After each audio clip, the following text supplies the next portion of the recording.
Coming to you from the city where it is illegal to greet someone by putting one's thumb to the nose and wiggling the fingers. Yeah. It's Ventriloquism Weekly. I do that all the time.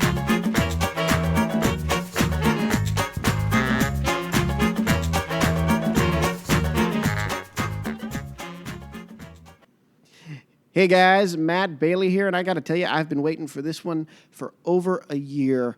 Mark Daniel has fast become one of my favorite people in the world. A nicer, funnier man you will be hard-pressed to find. Daniel is a school and library magician with 30 years of experience under his belt as the magical storyteller. And let me tell you, Daniel is a fantastic storyteller for sure. We were having such a good time chatting. This interview is over 40 minutes long because we lost track of time. In this incredibly enjoyable chat, we cover everything from why Mark chose to earn his living performing at schools and libraries to how exactly KIDabra International got started. I invite you to sit back, relax, and laugh along with us. Here now, our interview with magical storyteller and KIDabra International founder and chairman, Mark Daniel. All right, you heard that infectious laugh right there. This is Mark Daniel calling officially. Welcome to your own episode of Ventriloquism Weekly. How are you today, sir? I am good, Matt, my friend. Good. Enjoying spring weather and looking forward to a busy spring and summer ahead and adventures, my friend, adventures. Adventures abound, that is certain. But we got to begin at the beginning. How did you get started in magic? Well, it's the classic story. I grew up in a little small town in North Carolina called Mocksville, Mockville, and I lived just down around the corner, down the hill, down the street from the public library, and my folks took me for the first time, and I was really enthralled. It was filled with books, and the fact that you could borrow them blew my mind. I knew you had to take them back, but you could keep them for a little while. And along about this time, at the ripe old age of 5 years, that's great. My cousin Teresa took me down the street a little further in our town to the local auditorium, and I can't call it a theater, although it is now. It's quite a lovely theater, to see a magician. And he was fantastic. He made the girl float, and he cut a girl's arm off and put it back on, and he caught cigarettes, which is now very out of the style, but it was magical at the time. Yeah. And so intermission came, and my cousin Teresa, who was in high school, and remember I was 5. Yeah. She was with the boyfriend at that time. One of just that point in her life, and she and the boyfriend were ready to leave, and she said, "I'll tell you what, I'll take you to see any movie you want to go if you'll leave at intermission." And I said, "Well, I appreciate that. No, thank you. I'm very happy watching the show." And so she and the boyfriend were chagrined to the realization that they would have to stay till the end. And it might have been torturous for them, but it was an awakening for me. And combine that with the library and a wonderful children's librarian who would supply me with books on magic tricks for years as I would ride my bicycle up every other Tuesday to the library to see what treasures await. And awaited, and off I would go and delve into all of that. So that was the early beginning, and then that self-same library would be the first place I would ever do a performance, and somebody saw me perform there and invited me to perform for their event, and then it spread out from there.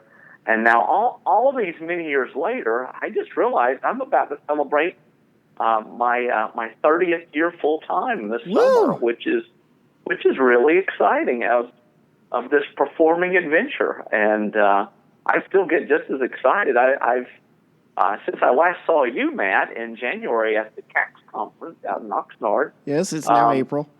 Yeah, I know. I've burned a few thousand miles up and down the East Coast and visiting schools and libraries, and I still am just as excited today as I was early on. I'm excited about the material I work on, and excited about the programs. I'm excited about the people and the places, and what's the old saying? Maybe a Southern saying. The good Lord willing, and the creek will rise. Yeah. I'd like to go Jimmy Buffett style and Tony Bennett style, and keep right on trucking right as long as possible. So wow, how cool is that? Wow, indeed, it's awesome. The question that comes to mind is, it's two sides of the coins. It's both sides of the coin here. You were the kid who was inspired in the library. Now you are the gentleman inspiring the kids by going to the libraries. When did you decide that was the venue that inspired you was the venue you were going to stick with, schools and libraries, stick with when you decided to jump in full time? It's an excellent question because as I grew as a performer, I tried everything. I did an illusion show, and I did close-up magic in restaurants, and I worked campground performances. For several years, I lived in the city of Winston-Salem, North Carolina, and I lived between the two hospitals, Baptist and Forsyth there. And one of the recreational therapists invited me to come and do a program at one of those hospitals, and she had a friend who worked at the other, and they were just literally a couple of minutes either direction from my house at the time. Wow! And so for several years, I was the regular performer for recreational therapy patients and the psych wards at those two hospitals. And I don't remember. I think I got parking. I got my parking validated, and sometimes a little small honorarium. But that wasn't what was important. What was important coming out of that was that it was a proving ground for me, and I soon realized if I could perform in those venues, I could perform probably about anywhere.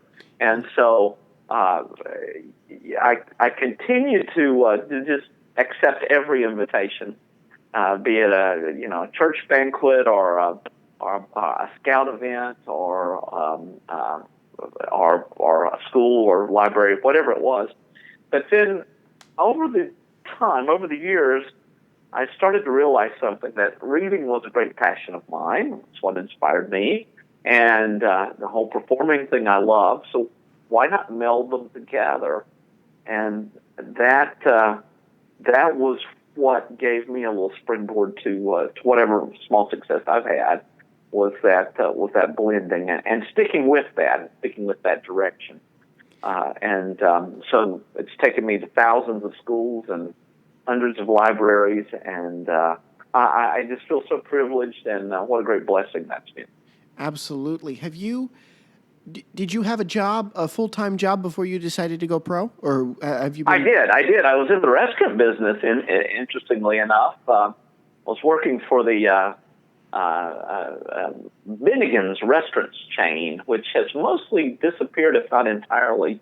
They were connected with Steak and Ale, which has disappeared as well. But the Bennigan's is very much like a Chili's or an Applebee's, and so in that hectic restaurant world, I learned restaurant magic and close up and networking and building a business out from that. And so eventually, after about 3 or 4 years in the restaurant business, I was able to go full time with my performing business, which the restaurant was quite chagrined by, because they wanted me to go into management, but I was making more money doing what I was doing. Yeah, and having a great time. Yes, in a way, I guess while I was working in the restaurant, I was that undiscovered actor. Yeah, waiting for the break, but the break was just kind of continuing to build a network. And doing it yourself, and Yeah, making a yeah. way for yourself. Because one of the sort of goals when we talk with people who didn't start, who have always done it and ended up transitioning into professional, one of the goals of this show is to find out what that moment was when that jump occurred. And it's very personal for each and every person. There's no one thing where you say, if you're doing this, then it's time to forego that safety net of a secure job. It's all so very personal, isn't it? Yeah, it really is. But I'm left-handed, so I've always apparently I come to find out I've always gone about things in a very different way from most people. And I had this idea when I was 5 or 6 that I wanted to grow up and do this and be a performer. And so I really just kind of kept almost a tunnel vision with my approach to doing what I do. Now I had to figure it out. I had to figure out the best pathway for me in business. I learned early on I didn't want to be David Copperfield. That would have been fun, but it just wasn't my bag, and I didn't. The restaurant magic was certainly an interesting part of the journey, but it wasn't really my thing. And I did thousands of birthday parties from the time I was probably 12 years old until about 25 years ago. I made the decision that I wanted to go in a little bit different direction away from the birthday party. Yeah, David Ginn has this quote, cracks me, or said this to me. It's not a quote, but he said this at a conference. Somebody asked him, well, you work Atlanta, you work mainly in Atlanta. And somebody asked him, do you still do birthday parties? And he goes, and his response was, no, I paid my dues. Well, and it's a great line, and It is. I've heard that from him as well. Now, I will say, in addition to that I just found that I wanted to go a little bit different direction. I've got friends today who make incredible incomes from strictly the birthday party world, and and the market. And I'm just blown away by them. My friend Bruce Bray, who passed a few years ago, was I called him at the time probably the best children's birthday party magician in the United States, and he was just sensational. And he made a fabulous income doing that, and he was always in high demand. And I know a lot of guys around the country and gals who are in demand in their local markets and just are never not busy and are very successful and predominantly doing birthday parties. And then, company picnics and anything else that comes along. Company picnics was another thing that was something that I embraced early on and just did them everywhere, anytime the invitation came. But I finally decided I didn't like working outdoors. It just, I would get hot and all my things would blow away, and then it would rain just as we would get ready to start. I just never liked that. So do you make sure? Yeah, no, it's not fun. Do you make sure that when a library hires you for an event that you are set up inside if the event is on the grounds and taking place outside? That's a very good question, because I know my friends on the West Coast do lots of shows like that outdoors because the weather's always fantastic and it almost never rains. But on the East Coast, different scenario. So yeah, we've a couple of times when libraries, for instance, have said, "Oh, well, we'd like to do the show outside." Well, do you have maybe City Hall or perhaps a fellowship hall near the library that maybe we could use instead? And almost always that they say, "Oh yeah, sure, we could do it that way." So we're able to avoid the outdoor thing, and plus I still have the rabbit in the show, and the rabbit doesn't care for the outdoor summertime pinups. Not their idea of being sitting in a coach-size airline seat area for quietly waiting to make their appearance. Yeah. in a 100-degree temperature, not much fun. It's certainly not anything I would want to put them through. No fun. Naturally. Now, I have something specific I want to talk to you about because you mentioned doing things in a different way. This may have not even popped in your head that I would ask you about this today, but I like to look at your website when I look there because there's something different about your website. You have your prices listed on your website. Not a lot of entertainers do that. Why have you done that? Well, I've found that working for schools and libraries. Now, the only question with a school or a library, as opposed to birthday party market pricing, is very different because you want to find out how many kids, where it's located, do they want party bags, goodie bags. With schools and libraries, it's kind of a different scenario. Typically, you're working for local, state, or federal government when you're working for schools and libraries. And it's pretty cut and dried. So they're like, okay, well, what's the price? How much is the price for the first program? What's the second program? So, and I analyze that with the areas I travel to and then price that accordingly. But, so that cuts back on about 80% of folks just looking then and just calling for casually asking what the price is. Now, I have friends who are great salesmen, and I can't wait to get somebody on the phone and just go through the whole scenario with them and then start with the pricing. But I'm not much of a car salesman. This is what I do. This is what it is, and I think most of the people who are not professional talent buyers, and think about that, moms at birthday parties, librarians, be they female or male, school teachers and principals, be they female or male, they become savvy over a number of years of doing it, but most of them are not professional talent buyers. Mm-hmm. So the more you can help them in that regard, and typically they're working on with a very finite budget. Birthday mom and dad may be able to go to grandparents and say, hey, do you want to be a part of this? Do you want to chip in? And we'll go for the deluxe package.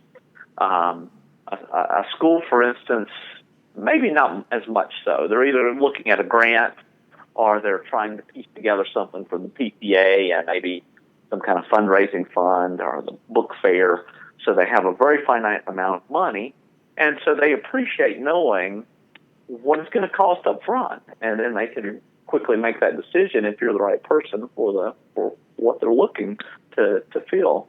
And I want to make a point that it took me a long time to understand as a performer, and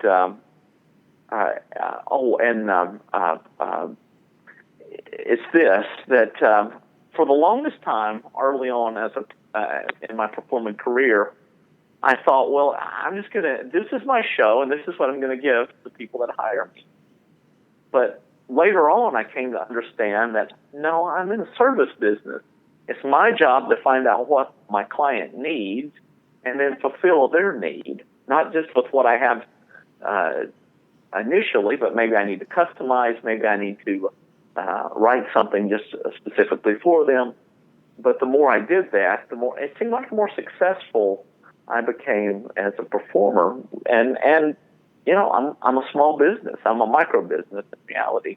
Yeah. And so it's critical, as you know, it's critical if we're going to eat, if we're going to pay the bills, that we're out doing what we do as well as what we love. But there's that business side of that. It's funny. I as a left-hander, I have some of the artistic side, and I seem to be on the fence. I seem to have a leg over on the business side and then another leg over on the artistic side, which means I'm straddling the fence, which means I'm not fantastic on either side. But maybe I've got enough to keep me out of trouble. I don't know. You certainly do. Well, it's fantastic. Well, speaking of artistic, when did you decide to put some puppets in your show? Oh, well, you know what? Puppets came, Steve Axtell and I have known each other for a long, long time. Yes. And I think you two were separated at birth. Twin brothers of different mothers. Yes. But I came up with this idea nearly almost 30 years ago now of doing a show about dinosaurs. Yes, another passion of yours. Yes, love the dinosaurs. And the inspiration came from, at that time I was still doing birthday parties, and a mom called, and Tammy, my wife Tammy, talked to her, and she was looking for somebody to come and do a dinosaur show for her kid's birthday party, and the kids loved dinosaurs. Well, Tammy said, "What can you do, Mark?" And I said, "Well, there aren't really any dinosaur magic tricks." I said, "But why not just design an entire show about dinosaurs?" And I said, "Well, wait, whoa. But you could do them for a birthday party, but let's take this into schools because that would be, this would be terrific." So I did that, and part of that initial show, I wanted to do a puppet for the first time ever. And so I contacted Steve, who was early on in his business with Axtell Expressions. I said, "Steve," I said, "listen, how cool would it be if I could have a dinosaur puppet in this show about dinosaurs?" And he's like, "Mark, I'm working on 2 as we speak." And I'm like, "Steve, are you kidding me?" He said, "I've got one just now finished, the dinosaur." And he said, "I'm going to have the pterodactyl ready pretty soon." I said, "Well, I want one of each." and off we went. And, my early inspiration for puppets came from a lot of different directions. The wonderful Kukla, Fran, and Ollie. Mm-hmm. As a kid, for me, was a great inspiration as far as puppets go. And then next great inspiration was watching my friend Stan Allen, who is the publisher of editor and publisher of Magic Magazine, and of course the Magic Live conference in Las Vegas, with his puppet that has literally taken him around the world, named Stuart. And Stuart is a rabbit that never speaks, but he completely communicates just through his actions, through the double takes, through the I love it. Through just a slow burn as the rabbit turns as Stan's talking to him, and that was just such an awakening to me. Yeah. And I've since watched Eric Lewis, who is the father of Martin Lewis, who is currently performing and great creator and inventor, as was his dad, Eric. And Eric Lewis had, I think it was a little dog puppet. David K. Silly Billy had some footage that we watched together one evening, and I watched Eric do something similar to Stan, where the puppet completely communicated but never spoke. And so that's been my direction with my puppetry over the years, with not only the dinosaurs, but a lot of other different directions I've taken with puppets. And to me, I maybe you've heard me say this before, but my concept with puppetry is that, and I hear people apologize all the time. I hear magicians apologize. This may be a rant that I get on, and my apologies to all of your listeners. But puppetry, and follow me on with this, if you will, puppetry, to me, is the highest form of magic, because you take an inanimate object and you bring it to life. Yeah. And that, to me, is, whoa! It's very, very heavy. And I sometimes am, it bugs me that I grew out of the magic world, and the magic world sometimes was very tightly focused on the fact that we have to do things with rings and cards and coins. Mm-hmm. And this is classics of magic. Okay, let's find out classics. I have worked with the classics. I know about the classics, but I'm left-handed. I don't play by the rules because I really don't understand how to. and then you go into the vent world, and the vent world is like, oh, I can only have my vent figure. I can't. No, I must be pure. I can't allow any magic into my event work. One of the great moments I had, and this happened with Steve Axtell. Steve and I were at the Magic Castle a couple of years ago, and we were on a tour, wandering around the building with a friend of Steve's, and we went into the basement of the castle, and in the basement was this amazing display of Edgar Bergen's props. And they had his performance table from his Las Vegas act. They had all kinds of little accessories and knickknacks and things that he used. But the thing that blew me away was a fabulous collection of little hats that Charlie McCarthy wore during the various routines that they did through the years. So I'm looking at this, and I didn't know that Edgar Bergen did this with the hats because it's something that I do with my puppets. I'm constantly changing the hats in and out for whatever routines. I know other people do this too. But I'm just enthralled by this. So a little bit later that evening, we're on one of the upper floors of the castle, and we come upon Milt Larson, who built the Magic Castle in Hollywood. And I went to him. I said, Milt, I said, I'm going to ask you a question. I said, the collection of Edgar Bergen's things. I said, tell me about that. And he said, well, Edgar was one of our earliest members and one of our biggest supporters. Wow. And he said he was a good friend of mine, and he said, the reason I have all of this stuff is because Edgar wanted us to have it because he was such a big supporter. And I'm like, that's fantastic. You see, because magic and vent and puppetry and we can go on to maybe some other subgenres of variety performance, even juggling. They're all interconnected. They've all come out of this wonderful history. Neither one is segregated. It's all all of the variety arts are integrated, highly integrated, and I perform that way. And it just to me there's no problem with that integration. And so I love to see when people perform and think out of the box and integrate all the different art forms. And if I may say, yes. If I may say, sorry to interrupt, but we got to get to this. No, please do. I'm sorry. No, it's cool. If I may say, you pointed it out, as a person who's a member and a writer for the Journal, that is one of the many, many philosophies, Mr. President, behind KIDabra. Yeah, okay. The integration. It's, to me, okay, I guess I'm wrong.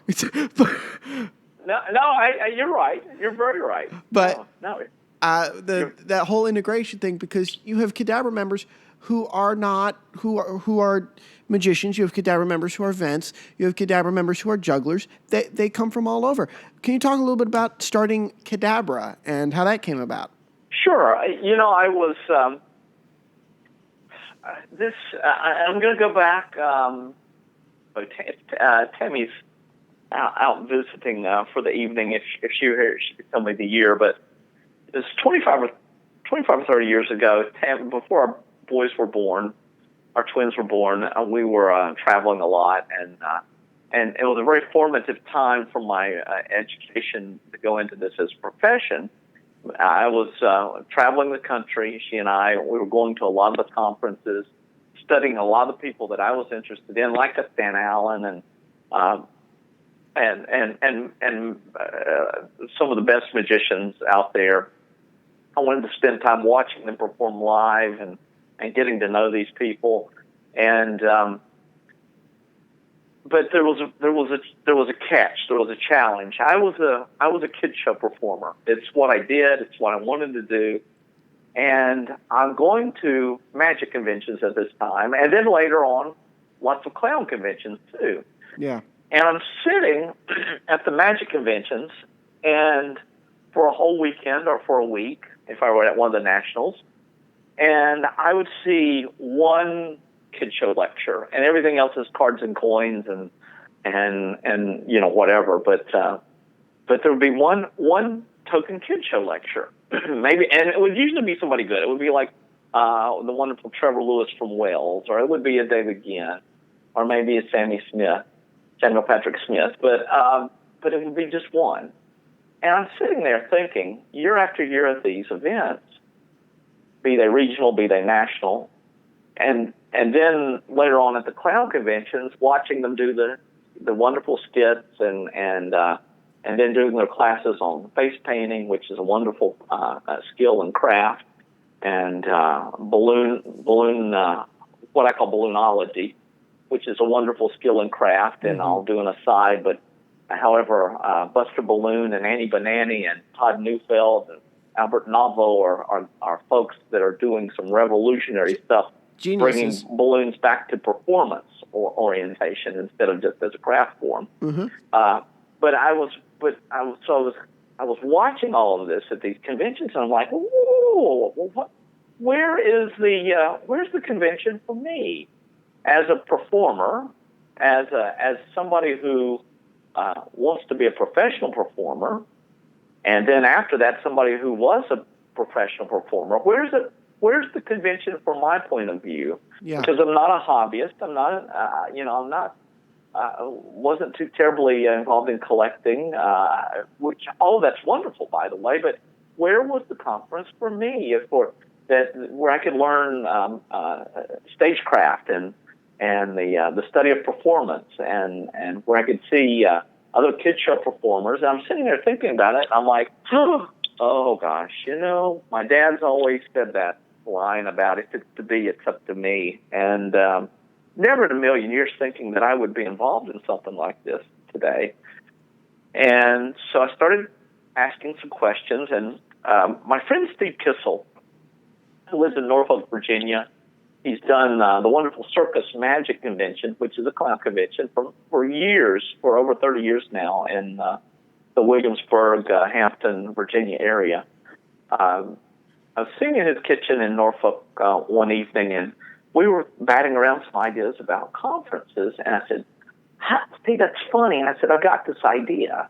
And so I laid it out to him. He said, well, let's do it. And I said, are you serious? He said, yeah. And so KIDabra was born 25 years ago in Steve's kitchen. And, wow. At the same time, we also started a little mini workshop conference called School Show School, which Steve would carry on for many years as Family Entertainers Workshop. Comedy College was its name for a while, and it became Family Entertainers Workshop. But this KIDabra thing started as the International Festival of Children's Magicians, and it would have that name for its first 7 years of existence. Wow. And ISCM, nobody could remember it. Nobody could remember how to say it. The acronym ISCM wasn't very exciting. Nope. But it was a fabulous gathering. And so we started meeting in Williamsburg, Virginia for the first 3 years, and we had David Ginn there, we had Trevor Lewis and Samuel Patrick Smith and Mama Clown. We had the late great Bob McAllister. We had with us. We had the late great Bob Jepson was with us a couple of times, and we had just this remarkable thing that started coming together.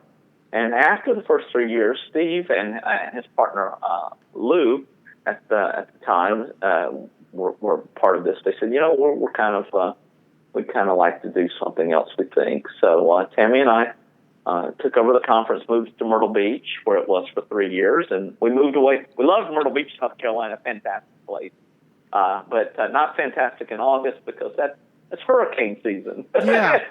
Yeah. So after a typhoon and after a hurricane scare, we decided that maybe we should go somewhere else. We went to Orlando for a year, which was a lot of fun, but and artistically one of a sensational convention. But it was a bad place for a conference for us because everybody wanted to spend their money at Disney World, and didn't help the vendors and whatnot. So we ended up the year 8 in Pigeon Forge, Tennessee, where we stayed for the last, I think, 15 years now. Wow. Between Pigeon Forge and Gatlinburg, and found a wonderful home there. And we had dozens, if not hundreds, of amazing teachers and lecturers over that time come through there from all over the world. And the KIDabra thing just blows my mind. And it's such a wonderful, wonderful group of people that make it happen and that support it. And Gary Shelton has been with us for 21 years now. Gary, I love Gary. Auctioneer for our Kid Show auction. And we just did the first Kid Show auction at CAX in January. That was amazing. John and Kellyanne Bobbitt are really instrumental now in what we're doing. Dennis Dowie, for many years, was our webmaster and was the person responsible for talking me into taking KIDabra International to not only be a conference, but taking it into the realm of an association. And that was a remarkable milestone now, about coming up on 10 years ago. For that, and we really have become an international. I think David Kay summed it up a while back. He said, Mark, this is now kind of a movement." Yeah. And I'm like, David, that's stunning. It's a stunning statement. But we do have members around the world. We've got some chapters around the world as well. We've got this amazing group of lecturers that come from around the world and attendees, and it's become a big family. It has. I get to experience it at CAX. It really is. And now you're part of that family, Matt. We are very excited to see you each year. Oh, I'm honored to be a part of it. I really am. And I know what an honor it is to be a part of it, because I've known about KIDabra since I started in entertaining.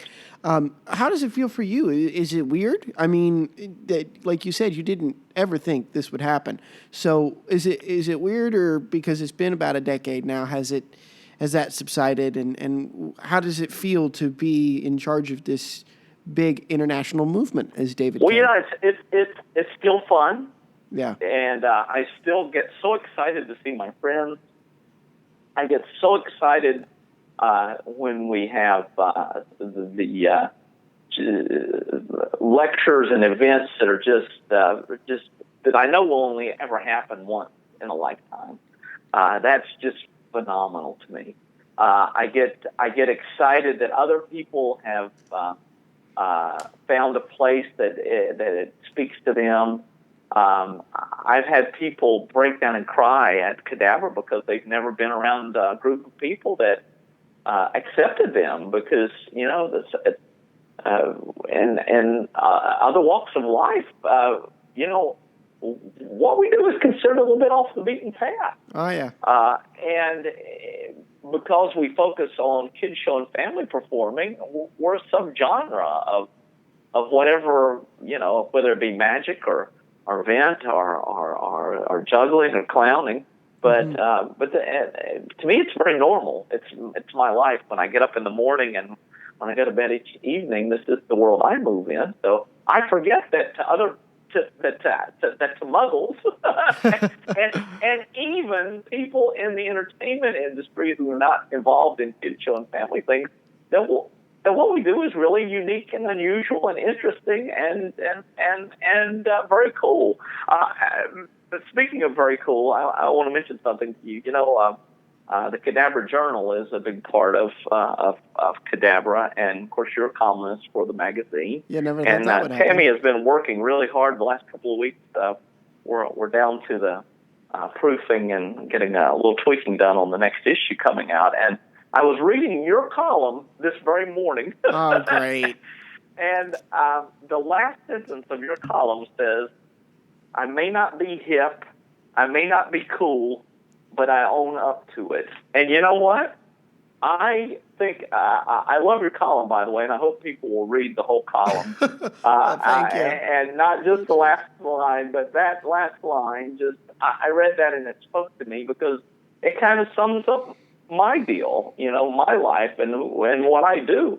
And if it's not cool and not hip, and it may be cool and hip because it's not cool and hip, I don't know. I've never figured all of that out, but I thought that was really heavy, because I just do what I do. I love it. I enjoy the experience, the journey, and the great adventure of it. My friend Max Howard will call me up and he's like, "All right, Mark, what's our next adventure going to be?"